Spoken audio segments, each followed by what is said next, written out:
Good afternoon. This is Politics for Real. I'm Brianna Campbell, your host. And guys, I'm dedicating this episode to day one of the Democratic National Convention. Yes, I'm totally obsessed with it, but I wanted to talk about a key moment that happened about 30 minutes into the convention. There's a scene where Joe Biden is actually virtually sitting with several key political figures, and they all just happen to be minorities. And I'm going to get into exactly who he was talking to, but I thought that was worthy of an episode because what they discussed is something that I don't think that any other president or candidate for president has ever discussed with people of that stature before. So I just want to jump right in with a question that Joe Biden asked Lori Lightfoot, who is the mayor of Chicago, and he says, Mayor, how are you prioritizing the many things you have to do to try and tackle systemic racism in the city in a way that we've never done before? And what she says, as it pertains to his question, she starts with a piece about economic empowerment. And she says that, it's all about economic empowerment and improving the quality of life in communities where there isn't much representation. She's talking about how important it is to give people the opportunity to remove themselves from poverty and giving them a stake in their future and allowing them to feel like they're really having a say, when it comes to their economic circumstances.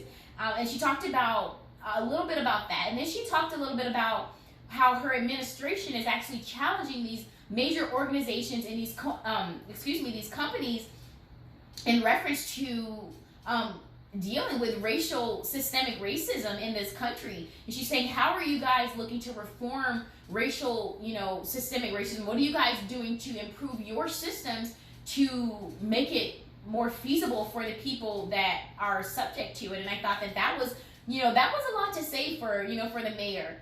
And then moving right along, Joe Biden, the candidate for president, he addresses another president. He says the president's talking about defunding the post office and mail-in voting. What do you think we should be doing, Mr. President? Now, the president that he's referring to is actually the president and CEO of the NAACP. His name is Derek Johnson. And he actually provides 3 main points on how he thinks that we should change the public discourse around voting. He says that, first of all, we need to make voting, one of the things that he says is that it should be seen as a constitutional thing. And then he says that voting should be seen as that we need to change the access that people have to voting. And then he says that we need to make sure that voting is seen as a democratic thing. He says that it should be the most patriotic thing, and not something that is just subject to a party on a party basis. And I thought that was extremely powerful because that's one of the main reasons that people don't vote is the access to voting. That's one of the reasons why we have that issue with the voter turnout. It's the access. So for him to address that, I think that meant a lot. And then moving right along, someone who really has whose voice is really important in this setting is the chief of police. His name is Art Acevedo. He's the chief of police of the Houston Police Department. And what he says is that we're going to have to change national standards around policing in the United States. He's saying that it's going to take a lot of he's saying that it's going to take a lot of help, though. It's going to take, a lot of legislation being passed on a national level, on a local level, that this is not something that they can do on their own. He's saying he says that he refers to it as a watershed moment. He's saying this is an extremely important moment in the United States and that we all have to be on board, that we can't let this moment pass by. He addresses, what happened with George Floyd, and I thought that was brave because he's in a roundtable discussion with people who are angry about that. The president of the NAACP, the mayor of Chicago, places that are, one of the most violent